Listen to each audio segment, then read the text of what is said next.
pulihan sa karon 2028 ni Inday Sara Duterte. Kanaot na ninyo kuha na kaya tuan ang kwarta. Sunguga pa ninyo taman. Aron tungaga nila, kuwaon na to tanan.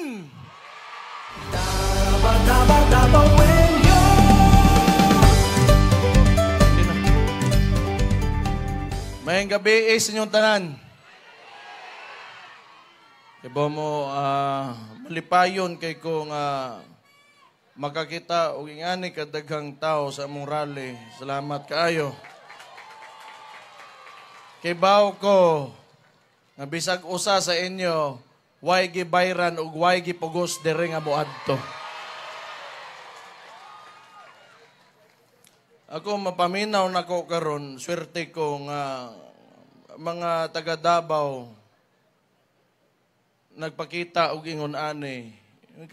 Ang kagustuhan nila nga maipadayon kung unsay nasugdan nato kaniadto. Kani inyong presensya diri ani nga rally mooy nagapakita o simbolo kini sa pagpadayon sa atong nasugdan diri sa Dakbayan sa Davao.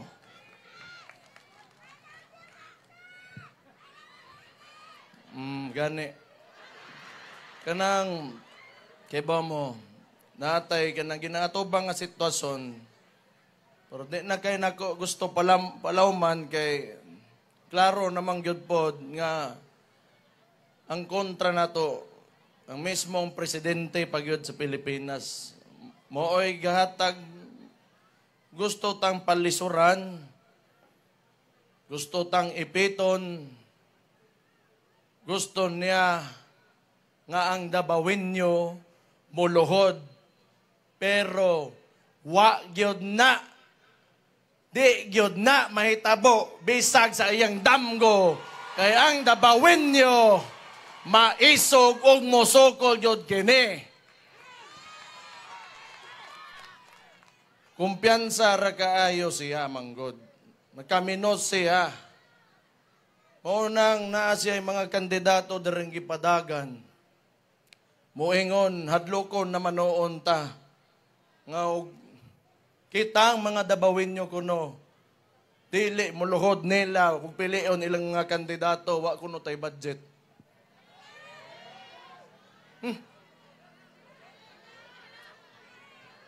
Ngano, mga matay ba tay taogma kung wa tay budget?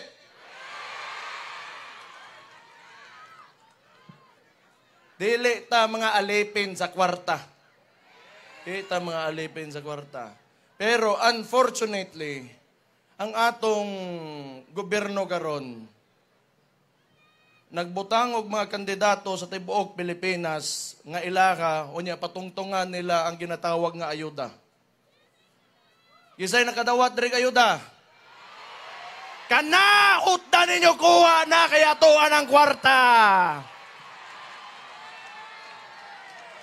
Sunguga pa ninyo taman. Aron tungaga nila, kuwaon na to tanan. Sige, di gyud mo matagam. Kaminos gyud mo mga Davaoenyo. Ang Davaoenyo, bright na mga botante kini.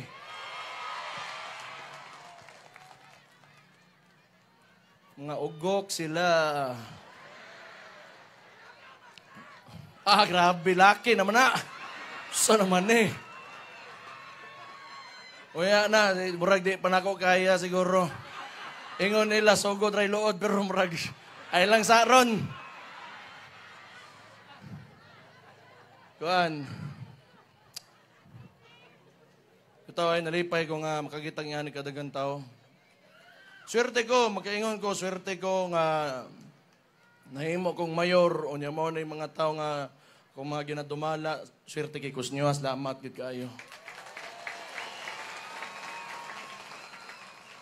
Naawa sa tulo ka tuig, ipalisdan ko nila, kay baw ko, kung wala ang salig ninyo sa amua o sa akuha nga mayor, hagbay ratang nabungkag. Pero tungod kay ang Davaoenyo, disiplinado, maisog, ug mobarog sa kamatuoran ug unsay tama hantod karon buo lang gihapon ta.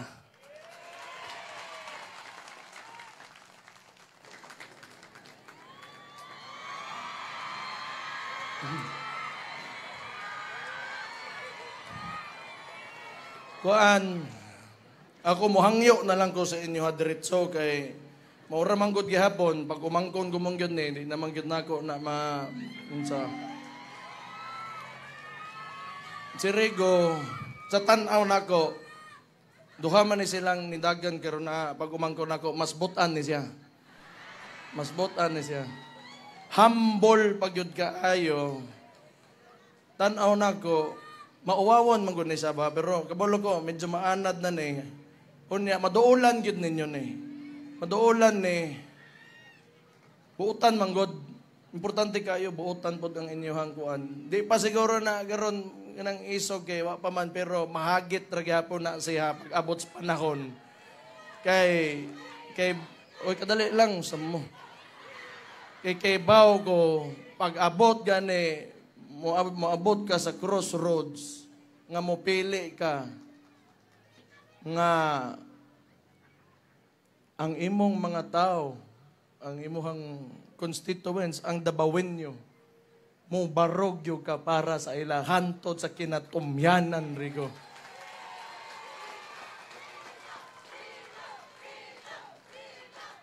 Okay na to tama na to.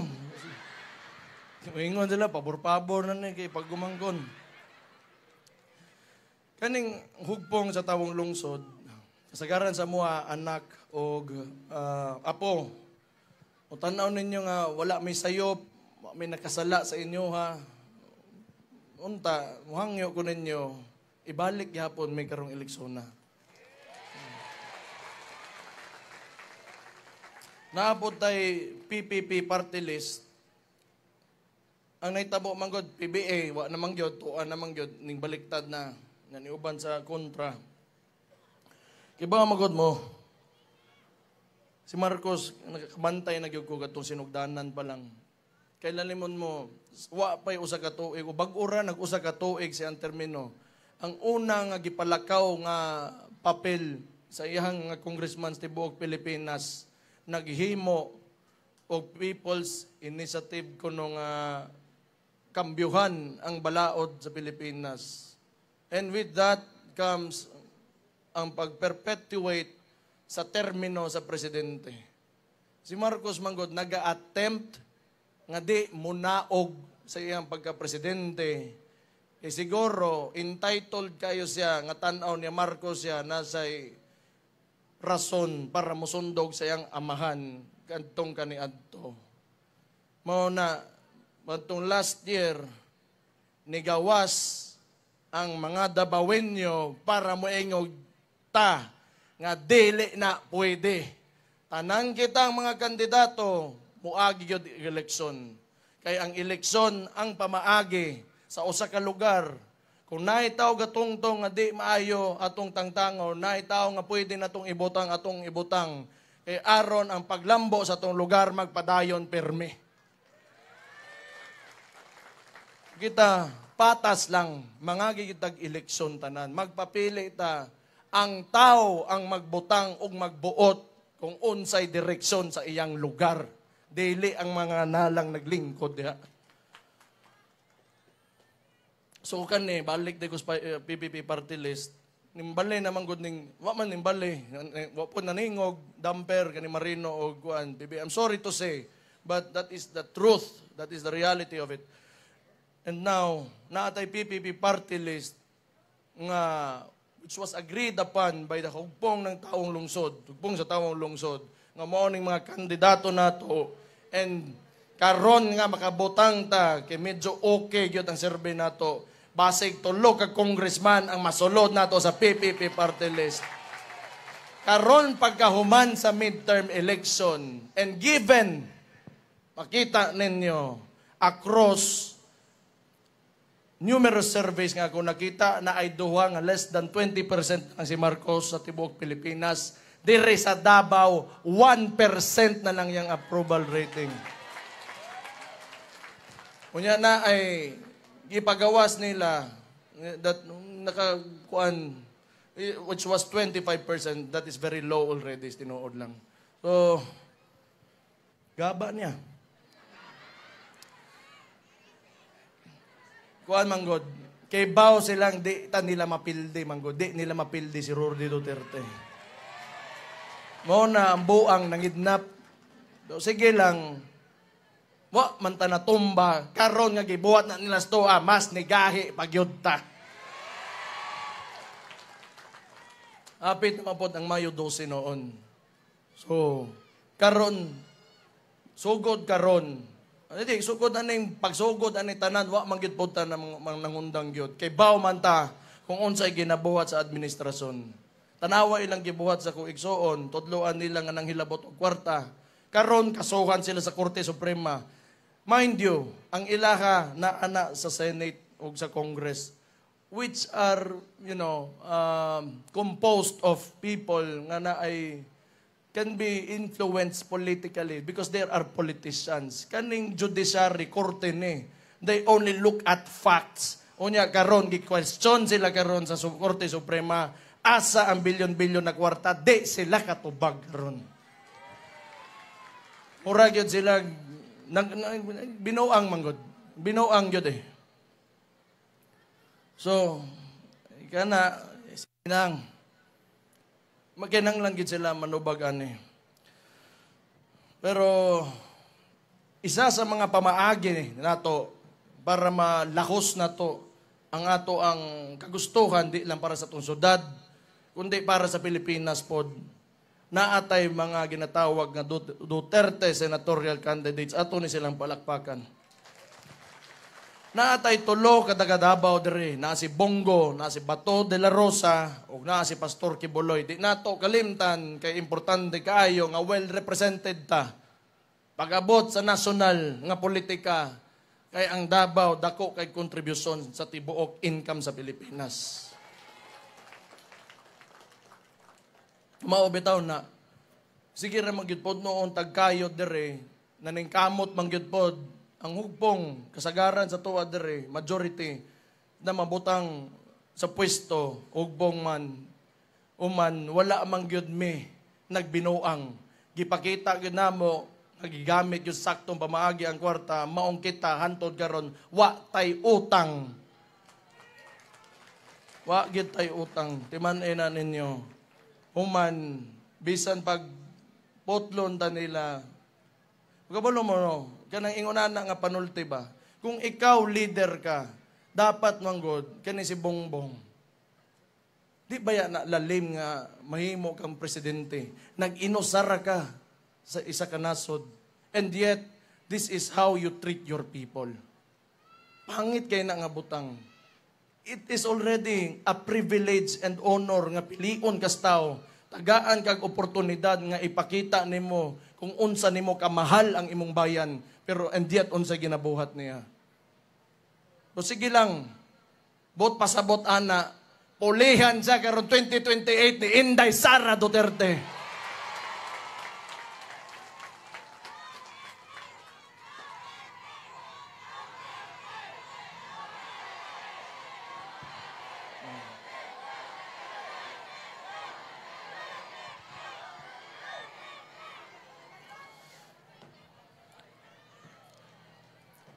Piti, gana siya.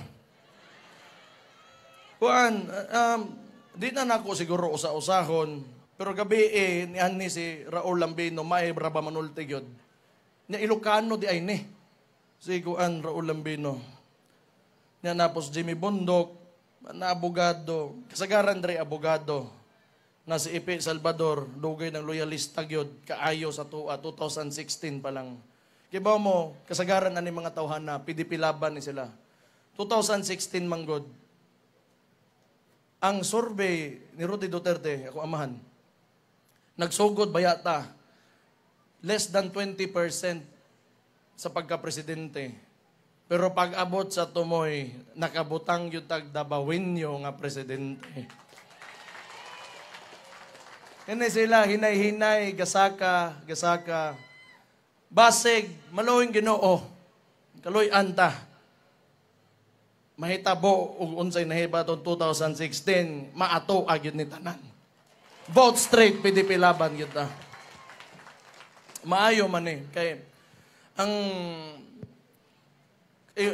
musay mangutana magud ta nga nganong moboto matag senador nga sahay di nato makit-an ana. Panguna-kunaon nato imposible man pud gyud na mastorya nato tanan. Pero kini sila usara mo ang partido, usara mo ang giya, PDP laban, plataporma gyud kini ni Rudy Duterte. So maora gyud na subayo nila ug maora na ilahang barugan pag-abot makalingkod sila sa Senado. Atong palakpakan atong mga kandidato pagka-senador sa PDP laban. So ako ganahan lang mo. Ganahan sa kuwa. Okay raman po siguro.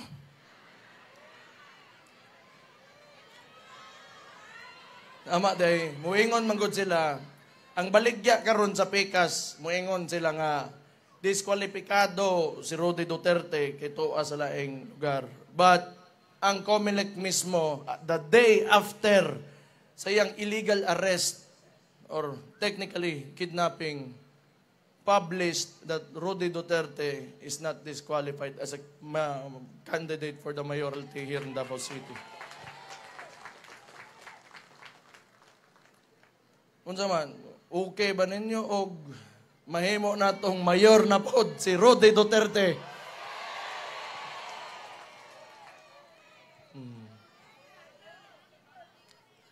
Sige lang. Tanaw na ko na pa man sa trial September, pero ang kaso ra mo istoryaan, matod pas mga abogado dito, mga international ICC lawyers, layo kay sa tinuod kung naa may kaso nga ma-convict si Rudy Duterte. Imposible gyud. Nga tuo lagi sila gyud ug ilang kwaon nga ilahang ngana bang hugaw kay madula gyud. Hugaw gyud kay madula. Sultihan ta mo. O sige na lang, kay di magiging na sila magsilbi gits to Magiging na sila magsilbi. Ako, daghang mag-story ang PECAS, wa daw ko'y plataporma, nga na, so ko buang may plataporma. Nga na ba, masigira daw ko bandaot sa presidente. Ingon ra kong tinuod. Wa man ko nandaot, kung nadaot sila sa kong giingon, bot pasabot, gihimo to nila, giingon ako tinuod, nadaot sila sa ilang kaugalingong binuhatan. Kita man ninyo. Kita man ninyo. Kung mustorya ganang, unsa ta diri mga bata, serious man nga kuan platform ning politika. We are talking about the lives of the Filipino people and the citizens of Davao. Unya mag-ingon na lang, dili. Ingon na. Palihog ko, ipakita lang ito mga achievement para sa amo kayo. Wala lagi na ba? Mayroon sila, walay plataforma, wala lagi, pero napoy resulta. Asa mo kitang ingunan na. Nya pagkahuman ani, masuko na po sila, ingno na po ko nila gambugiro. O di sige.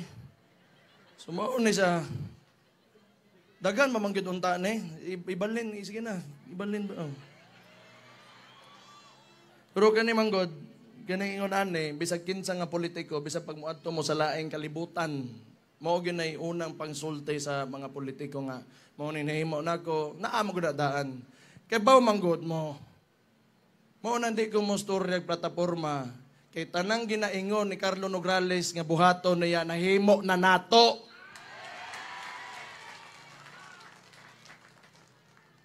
Mao na siya akong ginapasulti na lang.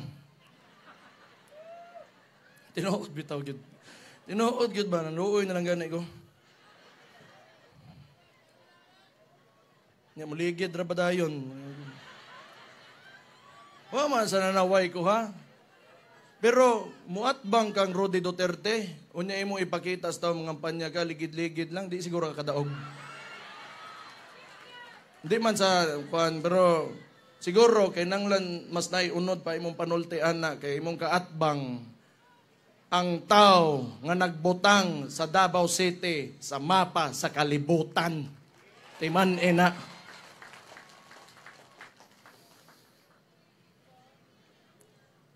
Nahutdan ako gingnon. Nahutdan ako isulti. Ana, akong maguwang, iba mo inganing nahitabo, manggod. Kay, musulti po sila nga di daw, wa daw si Kuan Pulong. Akong kuya, buotan kini ha. Yung tawanan ni, labi na ka ng personal gid niyo. Kani mga kapitan, no? Kabalo man mo nga, mapinanggaon kay na ako ang maguwang. May gabi iday sa inyo ha. May gabi iday sa inyo ha. Pakpakan na to mga kapitan.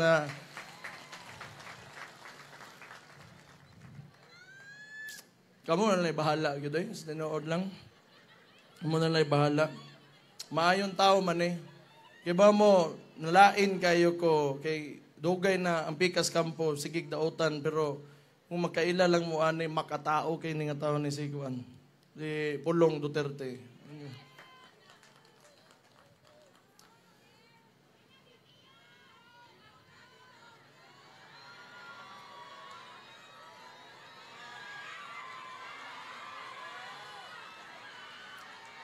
Kabalo mo ba? Mukanta ba? Pero pagaw, magkanta mo tao karon para sa inyo ha. Nganong nitoo mampod mo?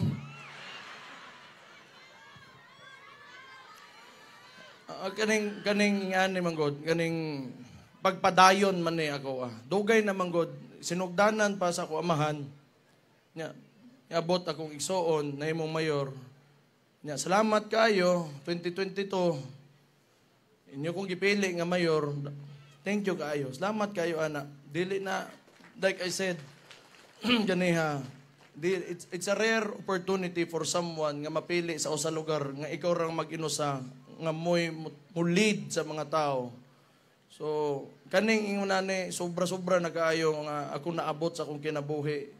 Wa na ko'y daing pangitaon pa. Nakita na ko nga nisalig pod Moscow ako kay nangabutang. Og karon mahimo kong vice mayor ninyo. Parehason lang gyapon nako. Akong pasalamat ibaos na lang gyud nako sa pagpanerbiso sa inyong mga dabawin niyo. Salamat gyud kaayo.